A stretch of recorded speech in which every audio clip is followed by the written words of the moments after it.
वाहिगुरु जी का खालसा वाहिगुरु जी की फतेह। मैं सभी देशवासियों को और जो संयुक्त मोर्चा के हमदर्द बाहर बैठे हैं उनको बताना चाहता हूं कि 19 नवंबर को देश के प्रधानमंत्री श्री नरेंद्र मोदी जी ने तीनों काले कानून रद्द करने का ऐलान कर दिया और उसके बाद हमने 21 तारीख को 32 किसान जथेबंदियां जो पंजाब की हैं उन्होंने मीटिंग करके प्रधानमंत्री के नाम खुला खत लिख दिया और उसमें हमने ये कहा था कि प्रधानमंत्री जी आपने तीनों कानून तो रद्द कर दिए, लेकिन इसके अलावा जो हमारी बाकी मांगे हैं उन पर भी ध्यान देकर उनको भी जल्द से जल्द निपटारा करें, उसका भी ऐलान करें।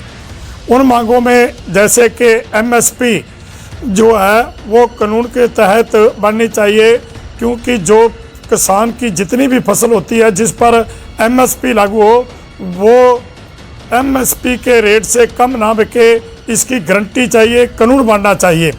और दूसरी थी बिजली सोध बिल, जो कि हम पंजाब से लेके चले से बिजली 2020 जो सोध बिल है उसको भी रद्द किया जाए, उस पर भी अभी तक कुछ नहीं। इसी तरह जो पराली के संबंध में बना हुआ कानून है उस पर भी नहीं, जिस पर हमारी जो पहले दौर में मीटिंगें चली थी उसमें आपने इन मांगों पर सरकार ने कहा था कि ये बिजली शोध बिल नहीं आएगा और पराली बिल जो बना कानून बना वो भी रद्द किया जाएगा, लेकिन उस पर भी अभी तक कुछ नहीं हुआ।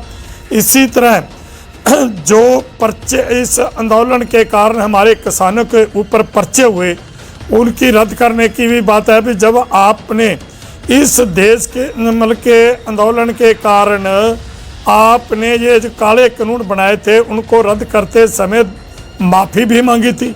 माफ़ी तो उसी बात की होती है जो आदमी गलती करता, और आपने ये काले कानून बनाए, आपने गलती करी और इसी कारण हमें आंदोलन करना पड़ा। इस आंदोलन के दौरान जो हमारे किसानों के ऊपर जो पर्चे हैं वो पर्चे रद्द होने चाहिए। जैसे कि हरियाणा में 48,000 के करीब लोगों पर पर्चे हैं और दिल्ली में है, पंजाब में है, यूपी में है, बाकी भी अदर स्टेटों में जहां भी पर्चे हुए आंदोलन के कारण वो सभी रद्द होने चाहिए, उस पर भी आपने कोई ऐलान नहीं किया।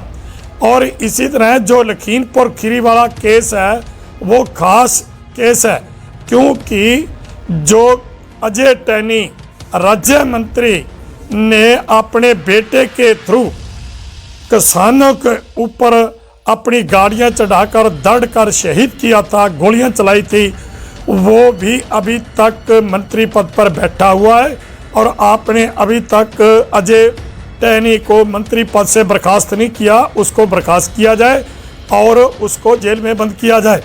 और इसी तरह जो शहीद परिवार हैं उनको सहायता भी दी जाए, क्योंकि जो हमारे 700 से ऊपर किसान शहीद हो चुके हैं उन परिवारों का जो रोज़गार है जो उनको देना ज़रूरी है, क्योंकि जो परिवार का मुखिया चला गया मोर्चे में तो वही आएगा जो परिवार का मुखिया होता है। तो फिर जब मुखिया परिवार का चला गया तो उनकी सहायता करनी, मुड़ सेवा करना ये ज़रूरी है कि उनको सहायता दी जाए। और इसी तरह यहाँ पर जो शहीद हुए उनकी यादगार बनाने के लिए यहाँ पर हमें जगह भी दी जाए शहीदी स्मारक बनाने के लिए। और जो हमारे एनआरआई भाई हैं उनको जो उन्होंने हम इस आंदोलन को सहायता दी, उसी कारण आपकी सरकार ने उन लोगों को काली सूची में लाकर उनका भारत में प्रवेश बंद कर दिया। जैसे कि हमारे दर्शन से रखड़े वाले वो यहाँ पर जब आ रहे थे तो उनको रास्ते दिल्ली से वापस कर दिया, और भी बहुत से लोग जो दिल्ली से वापस उनको भेज दिया गया था, उनकी जो काली सूची बनी है उस सूची को भी रद्द किया जाए। लेकिन 21 तारीख को हमने चिट्ठी लिखी थी, उस चिट्ठी के बाद आज तक आपकी तरफ से कोई भी मैसेज नहीं आया। और जब हम परसों मीटिंग कर रहे थे तो उस दिन आप पता नहीं किस फ़ोन पर किसने मैसेज भेजा कि ये जो पर्चे हैं रद्द किए जाएंगे, और हमारे एक किसान आगू ने कहा कि उनका मैसेज आ गया कि पर्चे रद्द किए जाएंगे और सरकार से, हरियाणा सरकार से मीटिंग करने के लिए कमेटी गठित की जाए। उनको हरियाणा सरकार बैठ के बात करके पर्चे रद्द करेगी। वो ना तो कोई सरकार, हरियाणा सरकार की तरफ से किसी को भी कोई मैसेज नहीं आया अभी तक पर्चे रद्द करने के लिए। और ये भी कहा था कि एमएसपी के ऊपर कमेटी बनाई जाए, तो वो भी अभी तक कोई चिट्ठी पत्र नहीं आया। इसका मतलब है कि जो केंद्र सरकार है कानून रद्द करके एक जुमलेबाजी कर रही है और बाकी मांगों पर ध्यान नहीं दे रही। इसका मतलब ये हुआ कि ये चाहते हैं कि कुछ लोग जो है कानून रद्द हो गए हैं, तो जो किसान है वो यहाँ से कुछ चले जाएंगे, कुछ यहाँ पर बैठे रहेंगे, इनमें आपस में दरार पड़ेगी। ये केंद्र सरकार का एक जुमला है और इसी कारण मैं आज सरकार को ये बताना चाहता हूँ कि ये जितने भी संगठन हैं, संयुक्त किसान मोर्चा एक है और एक रहेगा। और ये जो चिट्ठी भेजकर जिन मांगों का मैंने ब्यौरा दिया है, इन मांगों के बगैर हम यहाँ से उठने वाले नहीं हैं, क्योंकि जो पंजाब के लोग हैं इन्होंने आज तक अपनी चिट्ठी चादर है उस पर दाग नहीं लगने दिया। और अब ये आंदोलन पंजाब से चला था, तो ये पंजाब के लोग, जिन लोगों पर इस आंदोलन के कारण पर्चे हुए हैं, बेशक ये काले कानून तो रद्द कर दिए, लेकिन जो पर्चे हुए हैं, जो शहीद परिवारों को शहीदी हुई है, उनको सहायता नहीं मिलती, और जो काली सूची बनी है वो रद्द नहीं होती, और बिजली स्रोत बिल वो रद्द नहीं होता, और शहीदों की यादगार बनाने के लिए जगह नहीं मिलती, तो ये आंदोलन इसी तरह प्रधानमंत्री जी चलता रहेगा। हम अपनी ज़िंदगी की परवाह नहीं करेंगे। आप ये चाहो कि कुछ लोग यहाँ से चले जाएंगे, कोई नहीं जाएगा। ये संयुक्त मोर्चा इकट्ठा जाएगा। और आपको ये बताना चाहता हूँ कि पंजाब के लोगों ने आज तक जो भी मांग लेके चले हैं उससे पीछे नहीं हटे।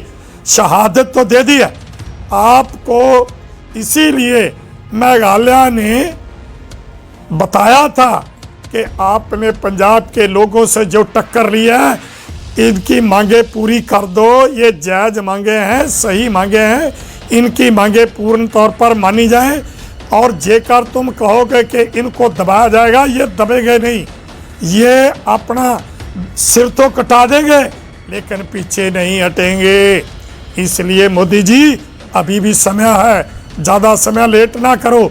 चाहिए था आपको उसी दिन, जिस दिन 19 तारीख को आपने काले कानून रद्द किए थे, उसी दिन एमएसपी पर भी एमएसपी की कानून की बात होनी चाहिए थी। और हम ये कमेटियां बेटियां नहीं, हम तो कानून नहीं, कानून चाहिए हमारे को, कमेटी नहीं, कानून चाहिए, गारंटी चाहिए। किसान के माल की बिकने की, जो भी किसान फसल पैदा करता है उसको एमएसपी ऊपर गारंटी चाहिए बिकने की। इसलिए आपको चाहिए था उसी दिन इन सभी मांगों का ऐलान करते, लेकिन उस दिन नहीं किया, आज तक नहीं किया, ना को आपकी तरफ से कोई पत्थर आया।